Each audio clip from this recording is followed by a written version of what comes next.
Çmenduri në Spanjë, shqiptari ul automatin, hyn nga çatia dhe grabit 1 milion euro bizhuteri nga dyqani luksoz në Madrid. Policia kombëtare e Spanjës ka arrestuar një 33 vjeçar shqiptar në Madrid si autorin e dyshuar të grabitjes spektakolare të 2200 bizhuterive me vlerë mbi 1 milion euro të kryera gjatë ndërprerjes energjisë elektrike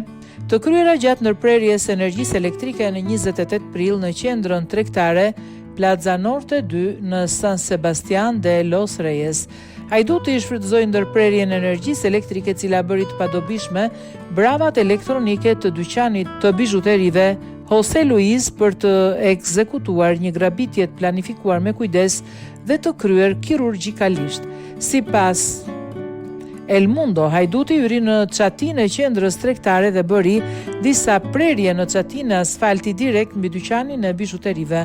Prej andej ai hoqi panelat. Hajduti shfrytëzoi ndërprerjen e energjisë elektrike, e cila bëri të padobishme bravat elektronike të dyqanit të bizhuterive Jose Luis për të ekzekutuar një grabitje të planifikuar me kujdes dhe të kryer kirurgjikalisht. Sipas El Mundo, hajduti hyri në çatinë e qendrës tregtare dhe bëri disa prerje në çatinë e asfaltit direkt mbi dyqanin e bizhuve.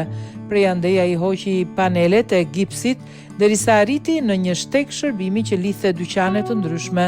Pasi krijoi më shumë vrima, arriti të hynte në dhomën e pasme të dyqanit, ku qëndroi i fshehur derisa një ndërprerje e energjisë i lejoi liri lëvizjeje.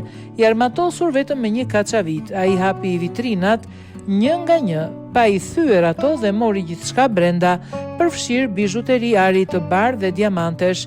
Hetimet fillestare identifikuan automjetin që i dyshuari përdori për të arritur në qendrën tregtare, një makinë e përdorur që ai e braktisi një ditë pas grabitjes përpara se të largohej jashtë vendit. Hetimi zbuloi se i dyshuari lëvizte shpesh brenda dhe jashtë Spanjës, duke përdorur gjithmonë identitete të ndryshme për të shmangur zbulimin. Më në fund, në 22 tetor, ai u gjet përsëri në Spanjë dhe u arrestua për vjedhje dhe thyerje. Në kohën e arrestimit të tij ai mbante me vete gati 3.000 euro në para të gatshme, origjinën e të cilave nuk mund ta shpjegonte, dhe një nga bizhuteritë e vjedhura i varrej rreth qafës si trofe.